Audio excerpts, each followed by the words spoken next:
ღვთის განგებულებისადმი მორჩილება არის თავდაბლობის ერთ-ერთი თავარი ნიშანი. ანუ ღვთის განგებულებას თუ არ ემორჩილები, არანაირი სიმდაბლე შენში არ არის. და ღვთის განგებულებისადმი მორჩილი ადამიანი, იცით რა თვისებებს ატარებს? იგი არასოდეს არ დტვინავს, არ წუწუნებს, არასოდესა უკმაყოფილო თავის ცხოვრებით, არასოდეს არ გაბოროტდება, არასოდეს უიმედობაში არ ჩავარდება, არც ასოთ არ კვეთილებაში, ყველაფერში ბოლომდე მინდობილი იქნება ღმერთზე, არასოდეს არ იქნება შფოთი, და იქნება მშვიდად. და ის მეორე თვისება უკვე. გახსოვთ როგორ ამბობს ქრისტე, ისწავლეთ ჩემგან, მშვიდ ვარ და მდაბალ გულით. აი ეს ორი თვისება, ანუ სიმდაბლე პრაქტიკაში ვლინდება ღვთის განგებულებისადმი მორჩილებაში, რომელიც საბოლოო ჯამში ადამიანს აბედნიერებს, სიხარულით აღავსებს და მშვიდს ხდის. ოღონდ ეს სიმშვიდე, ფსიქოსომატური მდგომარეობა კი არ არის უბრალოდ ადამიანისა. ესეც არის, რა თქმა უნდა.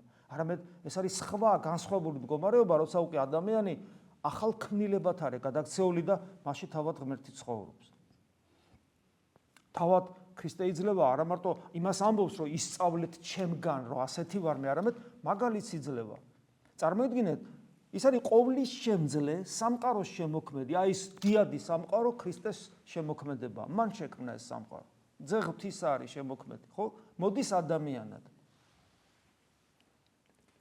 ესე იგი, ის ადამიანური სისუსტე, რომელიც ვლინდება, რომ წარემატებოდა ჰასაკით, სიბრძნით, მადლით, ეს რა არის, როგორ ფიქრობთ?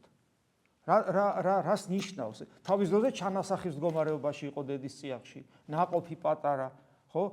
ახალდაბადებული ჩვილი, რა არის ეს? ეს სისუსტეა, ღმერთი შეიძლება იყოს სუსტი? ეს არის ადამიანური ბუნების ის თვისებები, რომელიც ყველა ის თვისება, რაც ჩვენ გვახასიათებს გარდა ცოდვისა, ჩვენი სისუსტეები, ჩვენი უძლურებანი, ყველაფერი მიიღო. ყველაფერი მიიღო.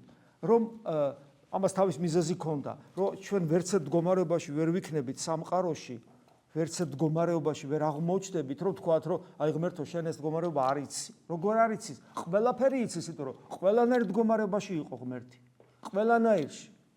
რაც შეეხება ცოდვას, ცოდვა არ იცის, იმიტომ რომ ცოდვა ღმერთისგან აცდენაა და ის როგორც სუბიექტი, პიროვნება ღმერთია და თავის თავს როგორ აცდება, მაგრამ მას აქვს აბსოლუტური სიყვარული.